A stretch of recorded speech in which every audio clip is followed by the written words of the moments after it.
MMX Regenesis is a reimagining of X1, where a favorite Maverick hunter awakens decades later in a new body and fights his way through new stages and bosses, all to save the last remaining cluster of humans from Sigma's forces. If you've played the first X game, then you'll feel right at home with the controls. X moves and feels like a one-to-one copy of the original games while making room for some newer abilities and weapons.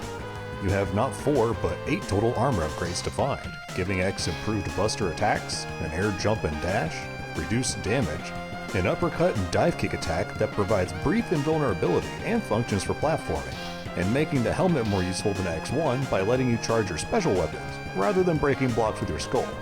Stage design follows a flow of presenting obstacles that quickly ramp up in difficulty, nothing that reaches Kaizo levels, but still provides a challenge. Searching every nook and cranny for secrets is a requirement since there are chips to find all over the place, and you'll need those since each upgrade costs chips, making these the equivalent of power stars or jiggies. The boss fights are what shine the brightest in Regenesis though. Making use of dashing with tight and fast movement to dodge attacks feels both necessary and satisfying, and the boss stages feel heavily inspired by X1 and 2, more so than X3. The visual style is very much Mega Man X, while keeping most of the color palettes from the first X game. Stages are wonderfully designed to either be aged or reshapen, some having nods to previous games. The enemy units are fun, some being completely new, while others are redesigns of previous robots. The design for the Maverick bosses you fight are also designed very well, with banter between them and X before each fight that adds a bit of personality to go with the visual flair. I also gotta mention the extra visuals, the lighting, the particle effects. It really does add an extra bit of flair that makes everything pop on the screen. Some of it more subtle, but still very pleasant to look at. And the slight screen shaking with certain attacks is just a cherry on top. There was a lot of love put into this fan game, and it shows in those little details. It's mostly why my stage rankings were always abysmal, because I spent way too much time chewing on the scenery.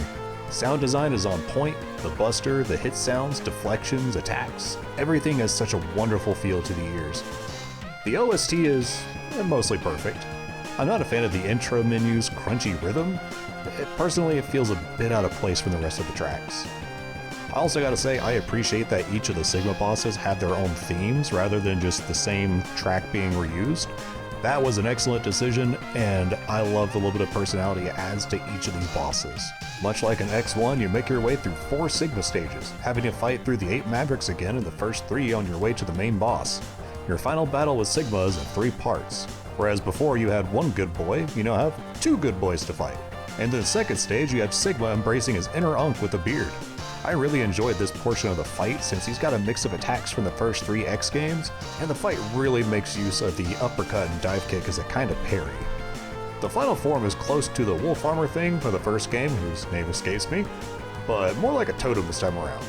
Still has the 3 main attack methods, but ramped up, and he sometimes summons either some Reploids or some floating enemies to come at you. Honestly not as difficult as the second form, he just hits like a truck even with the armor upgrade. You land the final blow, have a bit of philosophical banter about hope and fighting evil before the end credits roll. Mega Man X Regenesis has a very strong start and doesn't lose much of that momentum. Every stage is fun to explore, the scenery is great to chew on, sound design is an excellent throwback to the SNES era of the series, music is on par with what I'd expect from an early X game. The only slight criticism I could give is with the Arson Volpine stage. You know, the bullshit drop here. But aside from that, I really don't have any complaints. My final rating for this game is a hearty 4 out of 5. I absolutely recommend you check this game out. It's free to play on itch.io, which I'll have linked down in the description. Thank you all so much for watching. I'll see you in the next video.